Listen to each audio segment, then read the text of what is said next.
Why would Epstein want to blackmail Andrew? You think you could be on the kill list? There's a question over his father. He doesn't feel any sense of remorse. What are they covering up? Greetings, Bad Company podcasters. My name is Yvonne Ridley, and have I got a guest for you today? He's actually probably done more to bring down the royal family than Oliver Cromwell ever did. Let me introduce Andrew Lownie, whose book is doing the rounds at the moment. Can you give us the name of the title, Andrew? Yes, the book is called Entitled, The Rise and Fall of the House of York. It seems to be mainly the fall of the House of York. And I speak actually as a monarchist, as a slightly disillusioned one sometimes. So I certainly never had this intention to have Andrew stripped of his titles. I just wanted to shine a light on some of the practices that were going on. Well, as I say, you've probably done more to damage the royal family than Oliver Cromwell could ever have dreamed of doing. As you say, since your book has come out, and it is a very damning book, and it's fascinating reading as well. I couldn't put it down. But there is no more Prince Andrew. There is no more Duke and Duchess of York. And their self-entitlement. He's been stripped of everything. Is he still a Knight of the Garter? No, he's not a Knight of the Garter or an Honorary Vice Admiral. I mean, everything is gone. Everything has gone, including the roof over his head. Yes, I mean, I think he's going to be in Royal Lodge till after Christmas. I don't think they want him on the Sandringham estate when they're up there themselves. But it is, an extraordinary fall from grace for both of them. I mean, there's a certain amount of hubris in it because I think, in some ways, they've brought this on themselves. And I think the other interesting thing is that the royal family could have dealt with this problem years ago and chose not to do so. And now they've, in some ways, running to catch up with public disquiet about what's happening. And in some ways, they've had to, I think, be more ruthless with Andrew than they might have been in order to prevent wider questions being asked about royal accountability and privilege. I mean, the book, self-entitled, it's more than royal tittle-tattle and royal gossip, which is meat and wheat for the tabloid media. It really goes to the heart of the Constitution, doesn't it? Well, yes. I mean, I've tried to, I'm I hope a serious historian. I've tried to back up everything with sources. I've had a lot of people speak on the record. I mean, normally these royal books are you don't know who's spoken. Here we had people like Andrew's former commanding officer in the Falklands, his naval mentor, heads the Foreign Office. And so I think that does give it an extra authority. Yeah, I mean, it is a pretty damning story. I think the most damning part of it is that Andrew was protected by the institution. This is about financial corruption at the heart of the royal family, supported by the institution itself. And I think that's why they were upset by it. Yes, I mean, it wasn't just the monarchy, though, that protected Andrew. It was the Foreign Office who employed him as an ambassador to go out and get business for Britain. And he certainly did go out and spent a hell of a lot of money on private jets, a fabulous lifestyle. And you highlight one situation in Thailand where he was in Bangkok at the same time as one of the Arab princes, and the pair of them were swapping girlfriends. More than 10 women a day were going into their hotel rooms. In between official duties, yes. I mean, Yes. Funny enough, I then got another story about him taking the top floor of the Landmark Hotel in Hong Kong and the same sort of thing happening. I did, funnily enough, talk the other day to an official, a trade official, who said that actually they were trying to cut back on expenditure, but the problem was he'd been made basically given the role of Minister of State, and those don't have to have their expenses approved. And so when questions were raised in the Department of Trade about this huge spike in expenses right from the very beginning, because he took over from the Duke of Kent, and the sort of people he was taking, for example, his daughters and his personal business advisors, he was told this goes right to the Queen, and the Queen wants it to happen. There's nothing we can do about it. So it is shocking. that people realise this might come out. And I was told that most of the records weren't kept. Flight logs were destroyed immediately. And the expenses are sort of lost in the accounts. It'll be impossible to trace them, to identify them. So unless various whistleblowers come forward who are involved in the arrangements, it's never going to come out. And of course, it's not over yet, is it? Because we've got the hardback is out now, but there's also the paperback. And I'm told, my source is telling me that you've got a lot more gossip that will be coming out in the paperback. Yes, I mean, I'm going to update the book for this next summer, and that's quite common, and we're going to change the photographs and things, so hopefully people may come and buy it a second time. But I bet the lawyers are delighted. Well, funny, I was also told the other day that the first thing the palace did was they got a hold of a copy of the book, and they were desperate to get hold of the copies. They were actually in a locked room, and only the publicist and editor was able to get to them. Even the head of Collins, who wanted a copy, wasn't allowed to see it until it came out. But the palace got a hold of a copy, and they had lawyers pore through it, and actually they could find nothing that they could bring any sort of legal action on, which was useful. But yes, I'm going to update the book. I've got 150 pages of notes from people who've come forward in the last 3 months with stories, former equerries, former members of staff, protection officers, people in the Navy with him, old school friends. And it is much more damaging than actually the original version of the book. I mean, many, many more stories. So we've got more scandal to look forward to. I'm afraid so. I mean, I always felt this was the tip of the iceberg, and it certainly is. And of course, we've still got the Epstein files to be released. I'm sure more victims will be empowered to come forward. And what I've also found since the book's come out is that the press feel much more emboldened to be more critical about the royal family. So I think a lot of stories that they've been sitting on, they now feel they can run. Yes, well, there's a lot of stories that are in the book that were never written about before. And of course, the media realised that the palace spin machine has been lying to them over a period of 20, 30 years. Oh, absolutely. And in fact, there was an interesting episode where Andrew does go to the press and says, "We've been lying to you for 30 years." And then the press are then told by the palace, "Oh, no, he's speaking quite out of turn. These things never happened. Of course, we treated you properly." But certainly the relationship between the press and the palaces is an interesting sort of sub-theme of the book. I mean, the briefings that went on against people, as you say, the lies that were told. I mean, often when they were caught out in telling a lie, they would then send out legal letters. That was the next stage. So it was sort of a mixture of pressure and patronage, which sort of kept the narration curated in the way they wanted. As I say, it's not just sort of royal tittle-tattle. Why should people get really angry about this? Well, I mean, he was a taxpayer-funded civil servant as a trade envoy. He was not very effective at it, so that's one problem. He did bring Formula One into China. He did, yes, for his great friend Bernie Ecclestone. And of course, he did help introduce a Greek water company into Kazakhstan, but this is not, of course, promoting British trade. So I think that financial corruption is part of it. I think it undermines the good work other members of the royal family do, and it sort of sullies the brand. But I think also there are other things. I mean, clearly his involvement with Jeffrey Epstein, the Giffrey case, he could well be charged with sex trafficking. That doesn't do much for the reputation of the royal family. I think trying to get his police protection officer to smear Giffrey, and there were lots and lots of stories of him, Ghislaine Maxwell and Epstein trying to smear her. There have been attempts clearly to try and smear me for writing this book.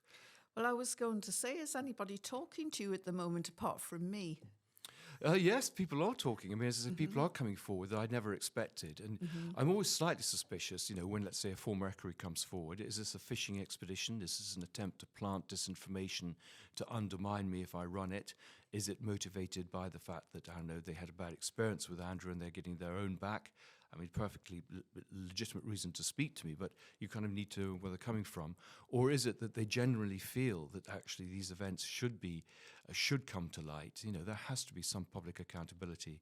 the point I suppose I'd make is there's a contract between the population and the royal family, and they cost us huge sums of money. We don't always know what they are, particularly the security costs. But in return, for our respect and trust, we expect them to behave properly, to pursue public duty rather than private pleasure. Have you met Andrew before? No, I mean, I actually went to school very close to him, and lots of the people from my prep school went to Gordonston. In fact, one of my best friends was a scholar there and did his homework for him. But I never met him. I mean, I did myself go to Gordonston with sports teams, but not with sports that he was playing in. But I've certainly met Sarah Ferguson. I met her on the day that he actually settled with Virginia Giuffre in February, I think, 22. And the purpose of that was to ask if she wanted to collaborate with me, not for an authorized book, but to give her a chance to shape the narrative, to get her friends to talk to me, so that no one could accuse this of being a hatchet job. And she, in fact, not only declined to cooperate, she told people actively not to cooperate. I'd often go into meetings and find that there was, getting a text from her saying, "Don't talk to him." She wrote legal letters, or her lawyers did, to Collins before the book was even published. I was told that my social media was being monitored. I mean, there were big attempts to try and intimidate me. Do you look over your shoulder these days? Well, I do look 3 times before I cross the street, yes. Funny enough, I was in a car the other day, and the driver said he was in Russian special forces, and one of his speciality was catching people in the street and sticking a needle in their arm to fake a heart attack. So if I have a heart attack in the street soon, you know that maybe someone from Spetsnaz has been sent to get me. Oh, wow. Well, I mean, you mentioned Virginia Giuffre. Of course, she was one of the girls that Epstein trafficked. And she has, although she committed suicide, we're told, she did write a book, or a ghostwriter came out with her story. Absolutely. And that came out about the time that your book came out. Yes, my book came out in August. Her book came out in November. But I think, the two kind of operated together. In fact, they're sold together on Amazon. I mean, and I think what it did was it really brought home the sort of human cost of the trafficking ring.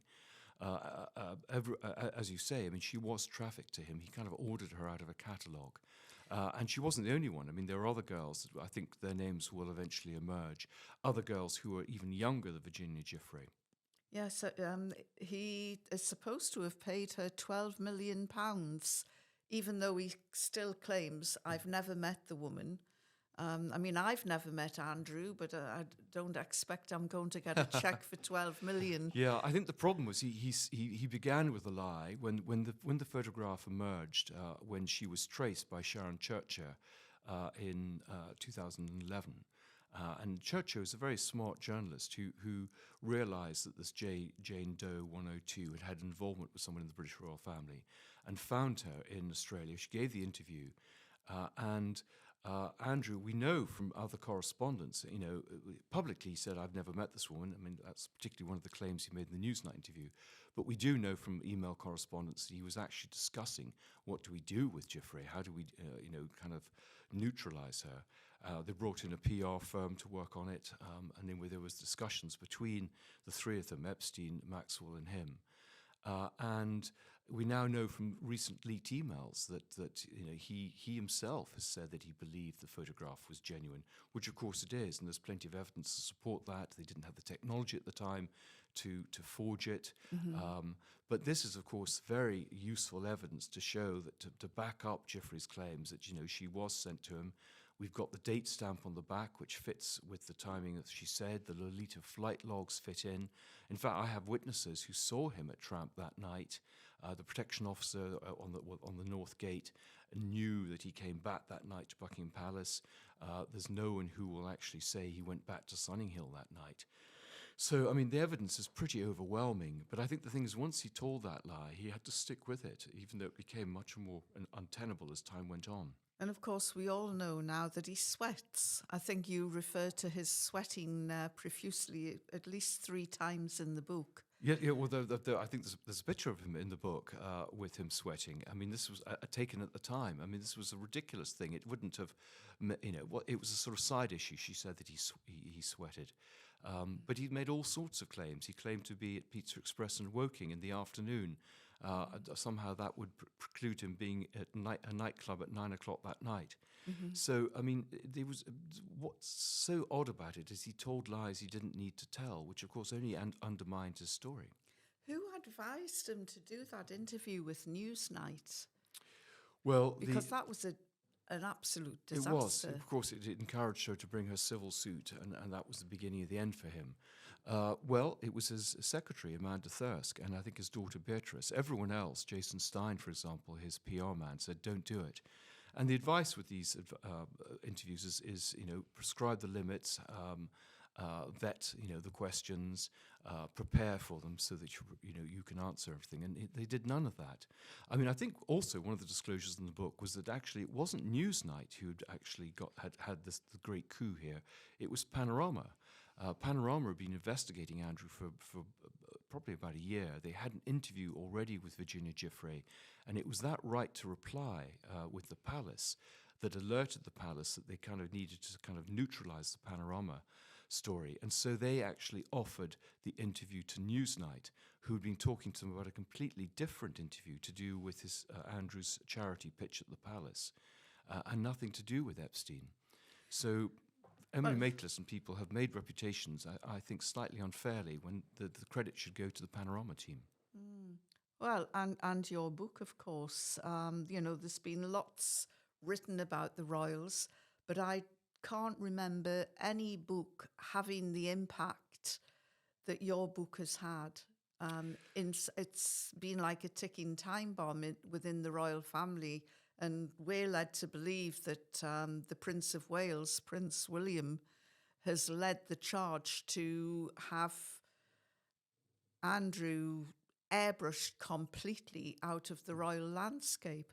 Yes, no, I mean, I think I was lucky with the timing. I mean, I've been lucky with. I think that there was people were perhaps more open to look at the royal family and their privileges and to ask questions about the sort of lack of information about them. I mean, they're exempt from the Freedom of Information Act. There's no parliamentary scrutiny. The royal wills are sealed.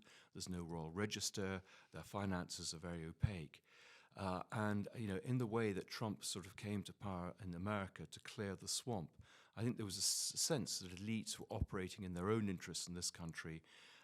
And we've had the grooming gangs, people very, I think, concerned about, for example, the post office cover-up. And so I think the time was right for a book like mine. And I was just lucky to hit the timing.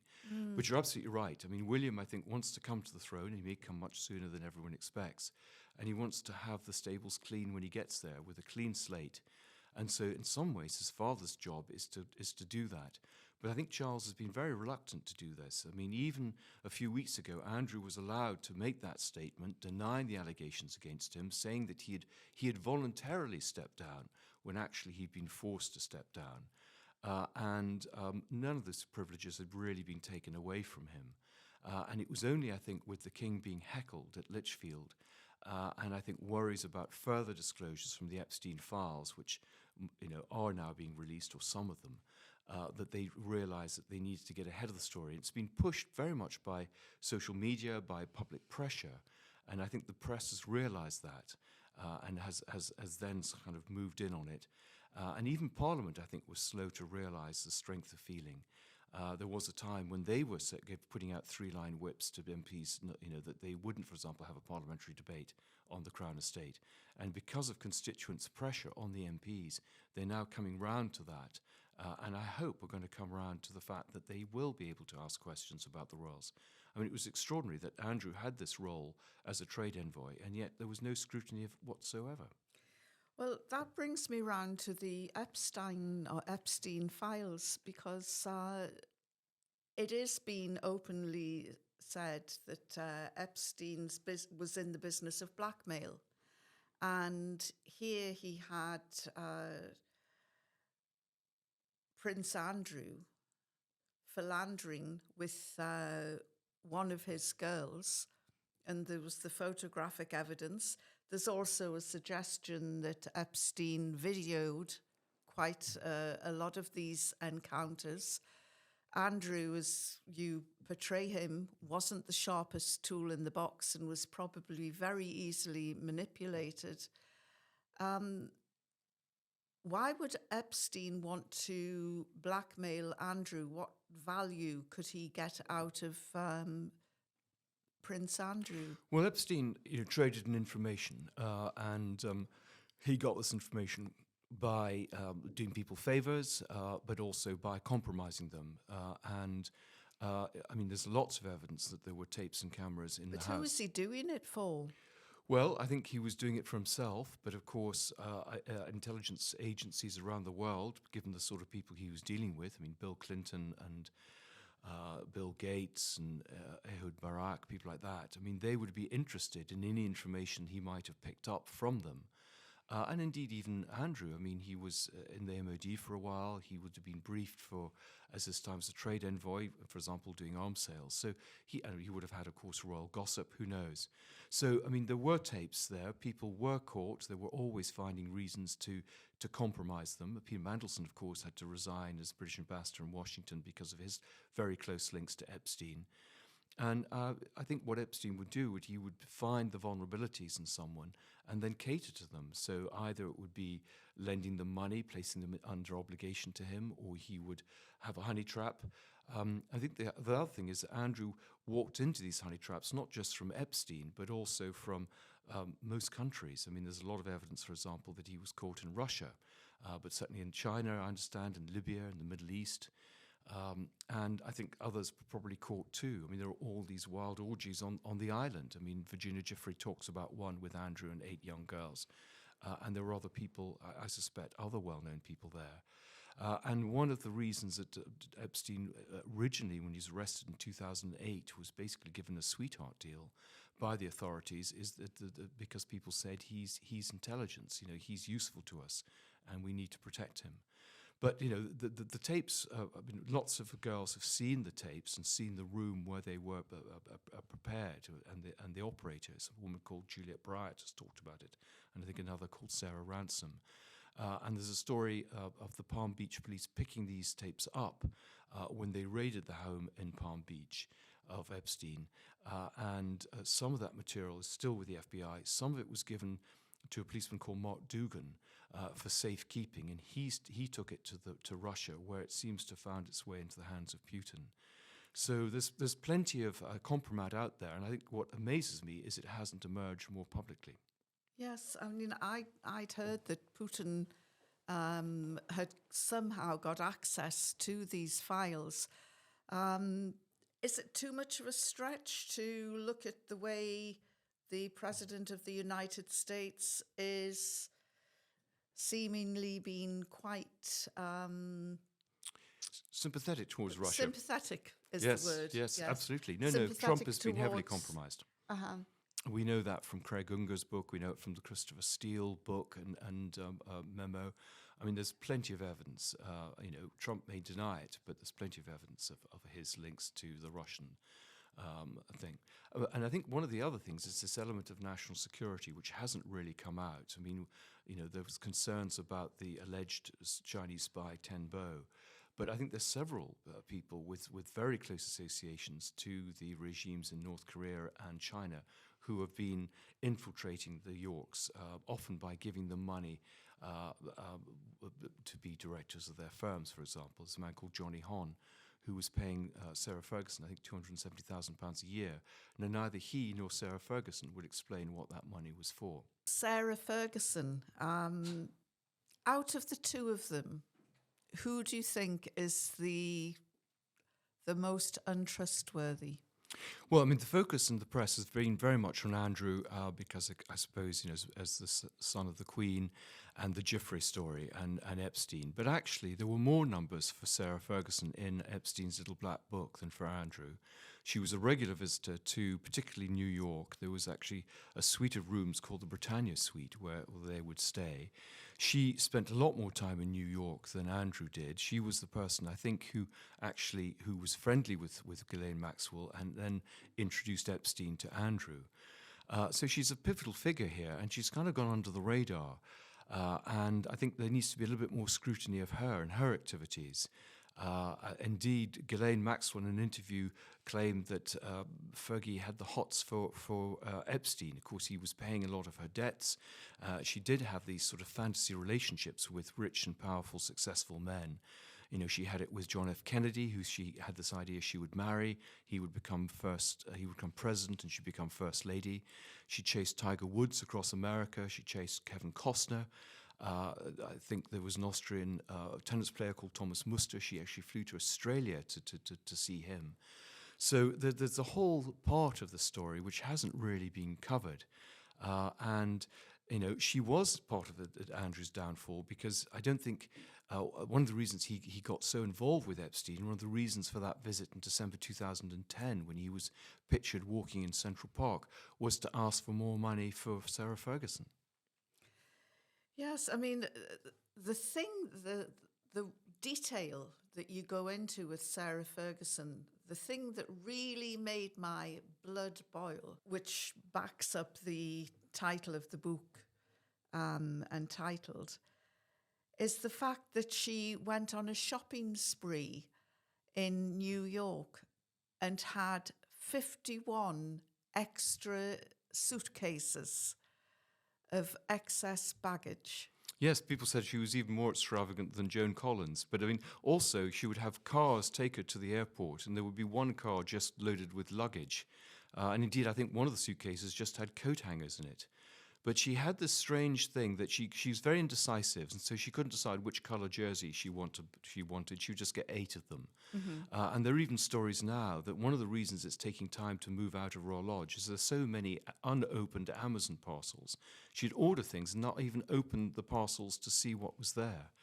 But extraordinary stories of, you know, members of staff being sent on Concorde to deliver a bit of paper. This was before the email and things. Or extravagant numbers of staff. I mean, one person just to wrap up presents. She had a couple who just went around picking up the dog poo.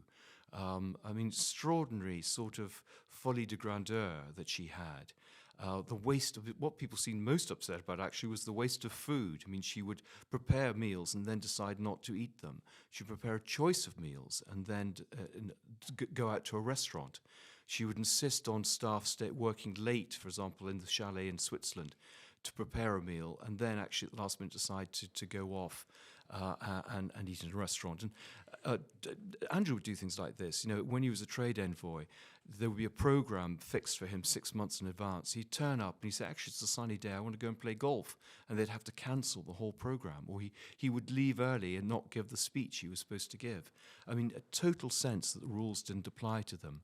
And this has been something with Andrew going back to his youth. You did imply that the reason he was the Queen's favourite son or favourite child was because he was absolutely vulnerable and incapable of making a decision. He wasn't the sharpest tool in the box. Yes, I mean, he's very different from his siblings. I mean, Prince Edward and Princess Anne, you know, are very much devoted to public service. I mean, they're very considerate. They're actually quite thoughtful and intelligent people. He is completely the opposite. Dickie Arbiter, the press secretary, describes him as the runt of the litter. And of course, there have been lots of rumours about Andrew's father. But he is, you know, I think he's just a very... he's a guy who lacks his own sense of identity, and so royal status is everything to him. He insists on the bows and the curtsies, and naval colleagues would say he never really knew when to take off his prince's hat, you know, when he was a naval officer and when he was something else. Just go back. There's a question over his father. Surely the late Queen hasn't been straying. Well, I think no one wants to believe, you know, that the Queen could possibly have strayed, but these rumours have lingered, and from, you know, quite authoritative sources, suggesting that it was her racing manager, Lord Porchester, who was the father. Now, I found no evidence to support that. Very difficult thing to prove unless you had sort of a DNA test. But some, you know, I had, for example, a former member of the Royal Household told me this, former private secretary. I didn't put it in the book, but it might explain why Andrew is so different in terms of his character and indeed even his physical looks. Wow. I mean, you open the book with the shocking, what was shocking for me, and I was a royal correspondent, that Susan Barantas, the mother of Sarah Ferguson, had a fling with Prince Philip. And there they were in the carriage on the day of Andrew and Fergie's wedding. And these former lovers were thrown together. Well, I mean, it came from a good source, close to the family, and it is quite shocking. And it must be a very weird thing that you get engaged to someone who your father, slept with her mother. I mean, that must be a very strange Oedipal sort of thing. But I mean, both Ron Ferguson and Susan Ferguson had affairs, and of course, Prince Philip is known to have had a lot of affairs too. I think Ron Ferguson actually slept with one of his bridesmaids. Yes, I was.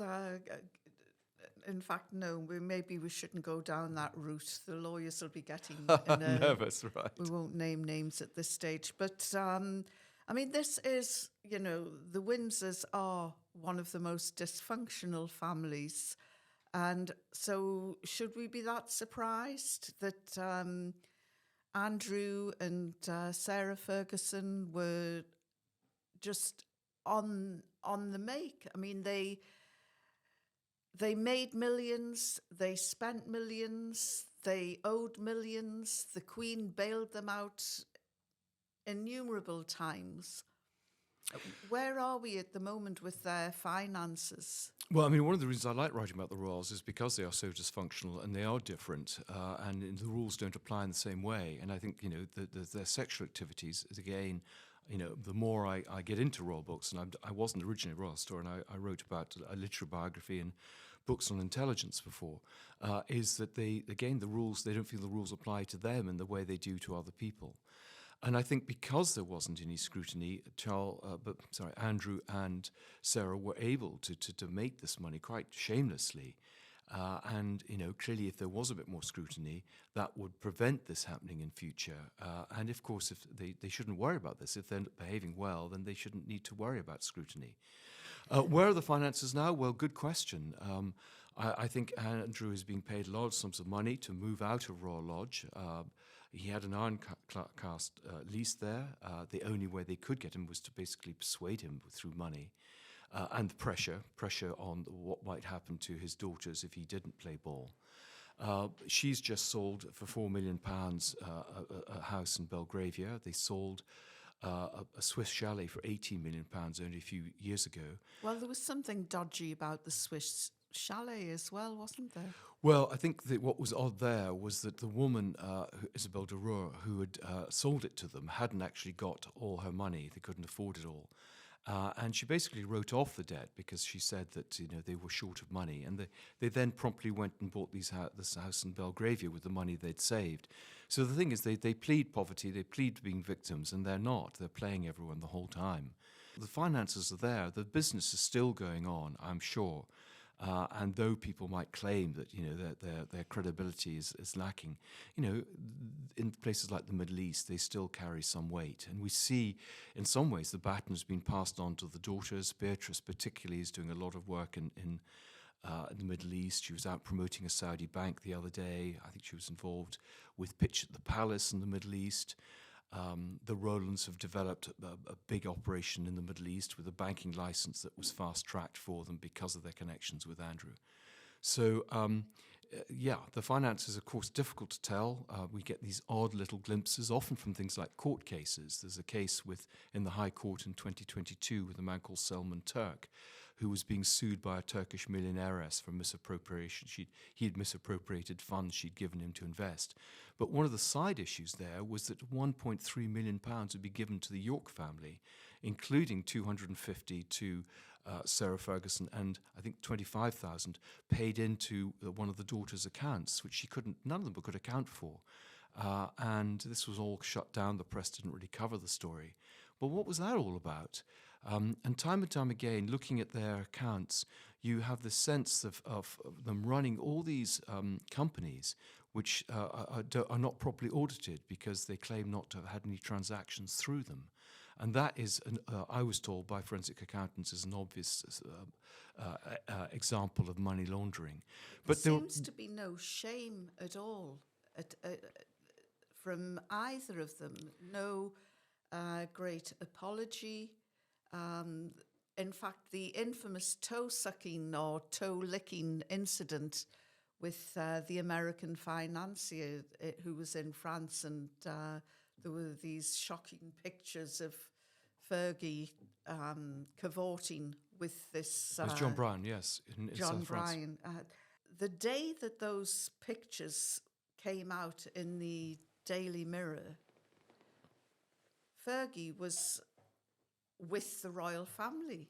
Yep. And she walked into breakfast and they're all sitting there seeing, you know, the Duchess with her toes in this American's mouth. And she just brazened in. Well, she's the Houdini of the royal family. I mean, you know, she escapes every time. So, as you say, that should have been the end of her career, but she bounced back. 2010, she's caught by the News of the World in a sting operation, filmed, selling access to Andrew for £500,000, and she goes on Oprah. But he seems to just roll with the punches.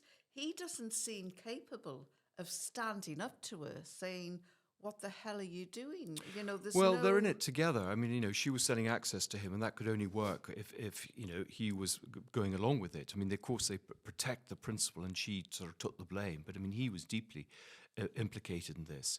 I think she plays him. I mean, she plays on the fact that, you know, he wasn't a good husband. I mean, he famously said, "I'm a prince first, a naval officer second, and a husband third."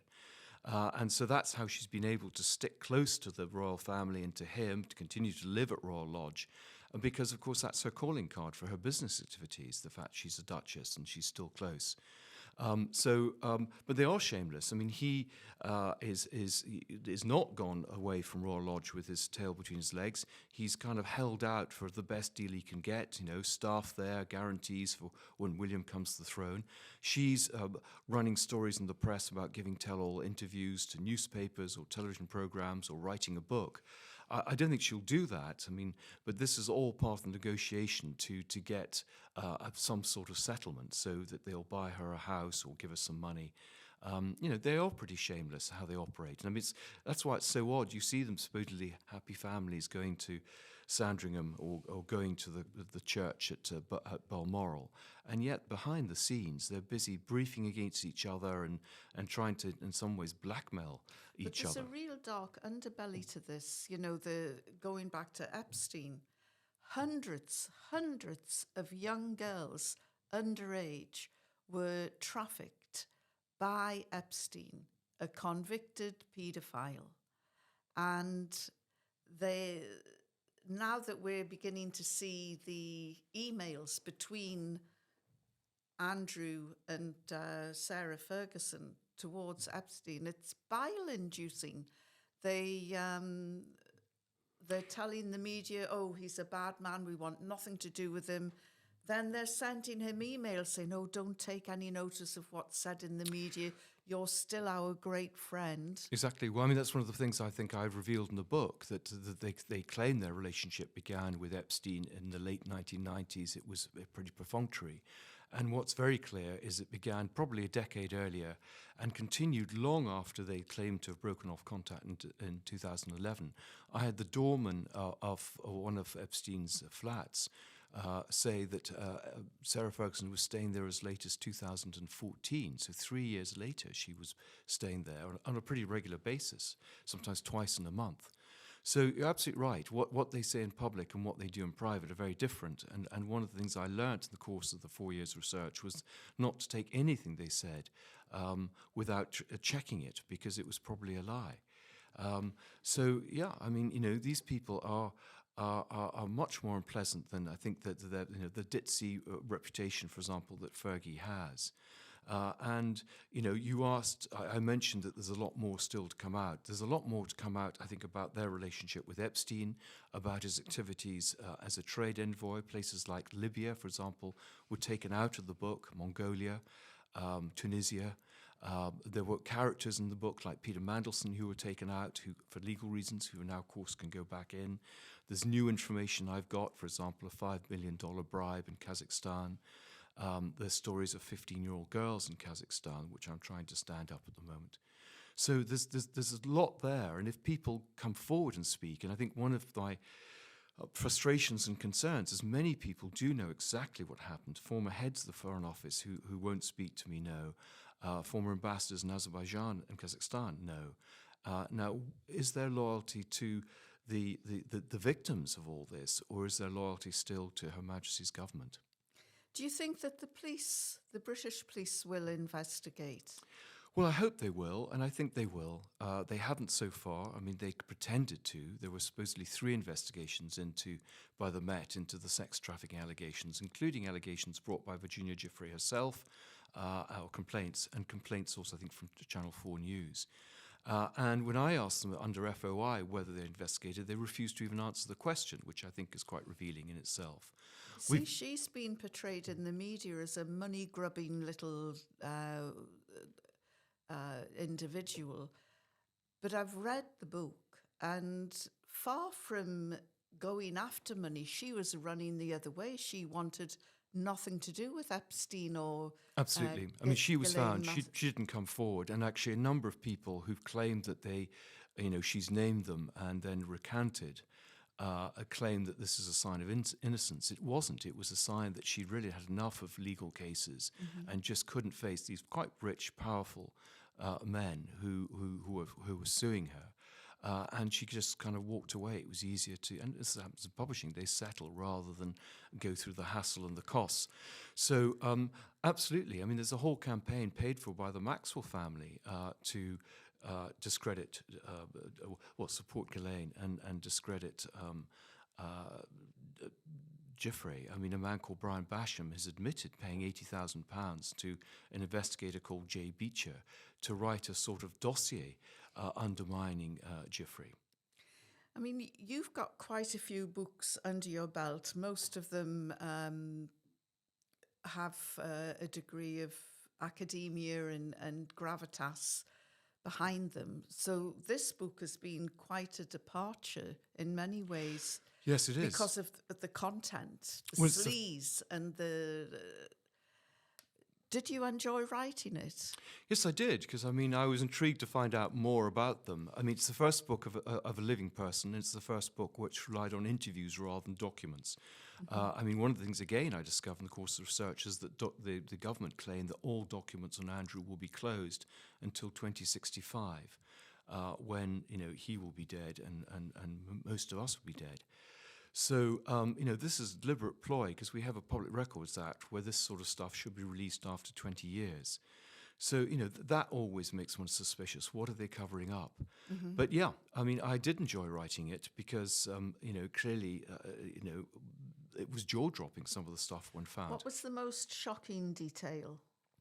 Well, I think the most shocking was the fact that he was protected by the palace. That, they, for example, when there was investigation by ABC Television, years before the Giuffre Andrew Epstein story broke, Palace killed it by threatening to deny access for interviews to members of the royal family. And ABC backed off. The argument was they hadn't got enough proof, but they had an interview with Giuffre, and the Amy Robach had actually also a lot of stuff on Bill Clinton, who again is a figure that has not been mentioned recently, but is part of the story. Has Bill Clinton got much to worry about? Well, I mean, according to Amy Robach, he did. He's certainly a name that crops up time and time again by people who've seen the files. He has been on the Lolita Express. I mean, he would say he was there purely because of the work of his foundation and he borrowed the jet. We won't know until the files are released. And we may never know because clearly the files that are being released have been heavily censored. What about Putin's role in all of this? He apparently has seen the files, has access to the files. He's probably mentioned it during his many conversations with Donald Trump. Well, I mean, Trump was certainly very friendly with Epstein. He claims that relationship ended many years ago. I think it'll be interesting if evidence emerges, a bit like Andrew and Fergie, that relationship continued after he said it ended. Who knows? I mean, we've had stories that the FBI has spent months redacting any mention of Trump from these papers. He has done this sort of somersault where he started off by saying, we want the Epstein papers released. Then perhaps when he realized that he might be figuring in them, is the speculation, he was less keen on them being released. Now that they've all been redacted, supposedly, he's happy for them to be released. So they become a weapon in a sort of political war in the States, and with Democrats thinking this might bring Trump down, and Trump using it to discredit his opponents. Well, his MAGA movement is very much, they've split over the Epstein affair. And of course, we've seen the photographs of Trump and Melania. Has the First Lady got anything to be concerned about? Well, I mean, I think Michael Wolff has written about her links to Epstein before she met Trump. And Trump has threatened to sue Michael Wolff. He's now countered that. So I think Hunter Biden has a case where he's claimed that Melania was friendly with Epstein before meeting Trump. So there are several people, and Trump has threatened to sue all these people. And it'll be interesting to see if he carries that through, because, of course, he'll have to make depositions. Of course, Trump was over here just a few months ago, a guest of the king. Do you think that any of this would have come up? Oh, I saw your brother on Lolita Island, or... Well, who knows what went on? I mean, he's I think so indiscreet. Yeah, he might have done. I mean, he's very clearly very keen on the royal family. I mean, and I think that trip was a great success in terms of showing the soft power of the monarchy to get round someone like Trump, who can be easily flattered by invitations to Windsor, and a pretty face like Kate. But Trump claimed never to have met Andrew, and yet there are plenty of pictures of the two of them together. I've got testimony from British diplomats talking about conversations that Trump and Andrew had, often sort of locker room conversations. And I think Andrew was deputed to take care of Trump on a previous state visit. So, I mean, the problem is that, Trump has his own fantasy world that he lives in, which has no relationship to the truth. Who knows what he discussed with Charles? He may have felt it was rather embarrassing. Maybe some deal was done behind the scenes, but we'll never know, because of course these things are not for public revelation. So we're going to have to wait until 2060. 5 years after Andrew's birth, 105 years after his birth is the line now. But if these rules are just sort of made up, there's a 100-year rule, there's a 20-year rule. This is just, I think, an arbitrary figure that they've taken. Sometimes, for example, the Queen's papers are not meant to be released until 5 years after her death. Well, Philip died, I think, in 2022, just for his 100th birthday. So we're coming up close to a period where Philip's papers should be revealed. But I understand that he spent the last few years of his life so-called arranging his papers, and that means destroying a lot of them. And even the Queen's own papers are not being organized by a team of historians, even if they have to be vetted. They're being organized by her former valet, Paul Wybrow. Well, the Bad Company podcast believes in transparency and no censorship, so good luck when the paperback comes out. One final question. As you can see, I'm fond of the Magpies. I'm a Newcastle girl. Amanda Staveley. Prince Andrew was going to marry her. Yes, that's an extraordinary thing, because, I mean, she's a very successful, very intelligent woman who's made a lot of money in the Middle East. And it is extraordinary that they had this relationship. But one of the things I did find is that Andrew's had for a man who was described by his own wife as an intellectual zombie, he had some very intelligent girlfriends. Now, whether they were using him, it was an advantage to be linked to him. There were certainly a lot of sort of models and actresses who, I think, pretended to have relationships with him because that didn't do any harm to their career. Well, if she'd married him, the whole story of Newcastle's great success, it wouldn't have happened, because Amanda is credited with picking Newcastle up and taking it out of the doldrums. Yes, So, exactly. Let's be thankful as a Newcastle fan anyway, that marriage never happened. Right, indeed. From a security point of view, you've delved into Britain's number one family, and you've come out with a lot of scandalous information that a lot of powerful people in powerful places do not want to see put into print. Has anything strange happened? Clicks on your telephone line or drones outside the first floor of your property? Or Yeah, I mean, we certainly had strange things. I mean, a lot of the interviews I've conducted with newspapers never ran. Some papers haven't covered the book. My social media people had to switch off comments because of some of the negative comments that were being made, which seemed to be coordinated. I mean, there seems to have been bots involved. Certainly stuff on X. We've had a lot of people writing in. I don't know how this happens, but people writing into me saying I haven't been able to put this 5-star review. It hasn't been allowed. And you look at it to see if there's any trigger word there, and it doesn't seem to be. So yeah, lots of my American publisher, Simon & Schuster, pulled out weeks before publication, and are forcing me to self-publish the book in the States. So quite a lot of things. A lot of stories were spread about me on social media, that I use sex workers, that I was a paedophile myself, that I'm a Republican, I'm just interested in gossip, I'm not a serious person. But I've kind of had this for a long time because, I mean, this isn't the first book that has been critical of the royal family. So my last book called Traitor King, about King Edward VIII, was basically didn't have any broadsheet coverage for the first 6 weeks, even though the previous book had been serialized by the Times. why are people so defensive about the royal family? And it's not just the royals themselves, it's this sort of machinery that's around them. Yes, I wish I knew who them. the people were. I mean, I think, there is a government department that liaises in the Cabinet Office with the royal household. So, whether this is self-elected people doing things or whether there's an order from somewhere and whether it's in the royal household or in government, I just don't know. But I've certainly seen this, with my own experiences over many years, briefings against me using tame historians. And I've seen it used against some of my own authors, working as a literary agent. But I wish I did understand how where the levers of power are pushed out. I mean, the royal family does have this patronage. I mean, I found time and time again people I wanted to talk to were suddenly being employed by the royal household. For example, William Hague, who's former foreign secretary, now has a job with the Prince and Princess of Wales. There's pressure, clearly. Again, it's not about having access or not having access.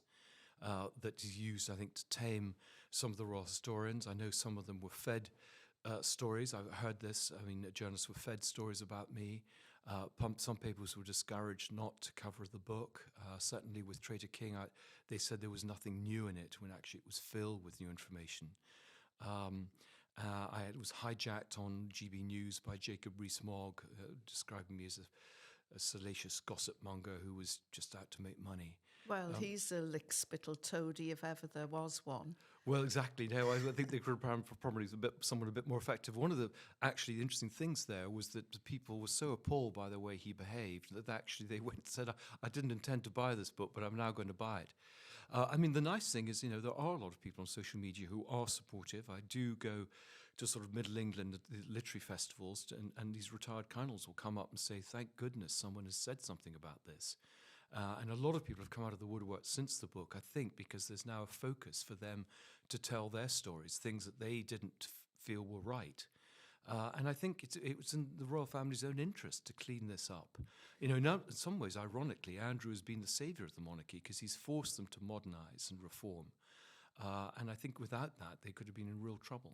Well, of course, Andrew could change the habit of a lifetime and do the decent thing now by standing up, publicly admonishing himself, and then saying, but let's expose this whole trafficking business. Let's, rescue these young girls and let's start naming names. Well, I don't think he's going to do that for several reasons. One is it's not in his character. I mean, I think the extraordinary thing is he doesn't feel any sense of remorse.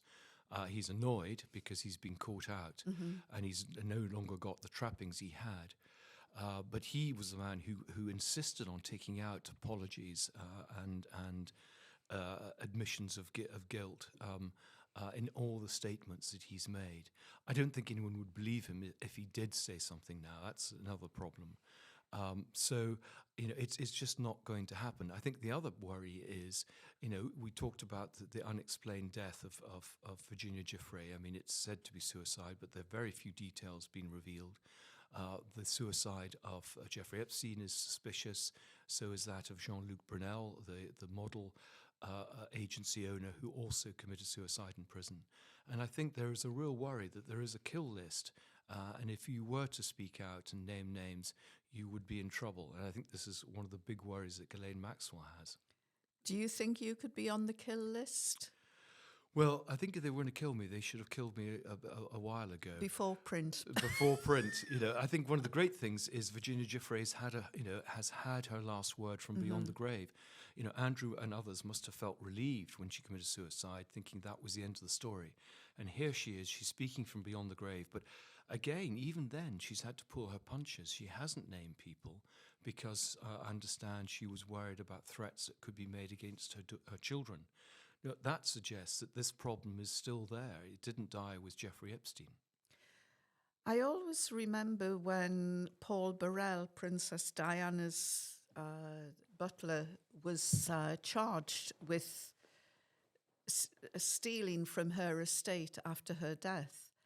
And he went to see the Queen, and she told him at the time, beware of dark forces. And I'm thinking, gosh, if the Queen of England is telling Paul Burrell, beware of dark forces, then... Well, yeah, it's interesting. I mean, my understanding is that the reason the Queen at the last minute remembered that she had allowed Paul Burrell to take things for safekeeping was that she didn't want to have the trial, because the trial would have revealed some of the royal secrets, and particularly the role of Michael Fawcett. Fawcett the fence. Fawcett the fence, exactly. And I think that's why there will be no trial of Andrew. I think charges may well be brought against him, but he'll skip the country to somewhere like in the Middle East, and the rulers there will not agree extradition, which in fact there is an extradition treaty, so they should. But I think that the royal family will not want this sort of story aired in public. They want to shut it down. They want him away from view, and they want people to move on from the whole story of royal scandal and accountability. Well, if Andrew does do a runner to Dubai, it's like putting the fox back in the hen coop, because there are all sorts of dark secrets over in the UAE, and for bad behaviour among the princes. So, well, it's what Juan Carlos of Spain. We forget that actually there have been members of the royal family who've been caught, and he skipped the country and went to Dubai. And we've got the son of the Crown Princess of Norway who's been charged with rape. So the idea that the royals are above the law doesn't really apply any longer. I mean, there, I think, is a good chance, particularly now they've cut him loose, that the authorities will feel in order to assuage public disquiet, they need to do something, and he does need to be held to account. So we can not necessarily look forward to seeing Randy Andy in the dock, but we can see him face some sort of justice. Well, as I say, if the charges are brought, I think he'll skip the country very quickly. I don't think we're ever going to see him in the dock. Mm-hmm. With all his excess baggage and private flights, no doubt. Probably. So if you've got any royal secrets, or you're sitting on information that Prince Andrew, as he was known, if you're sitting on any information that can help Andrew, please, this Andrew, not the other one, please get in touch with us, or go on to Andrew Lownie's website and send him the details. more royal gossip. Andrew Lownie, thank you so much. And I'm really looking forward to the next edition of Entitled. Thank you. Thank you.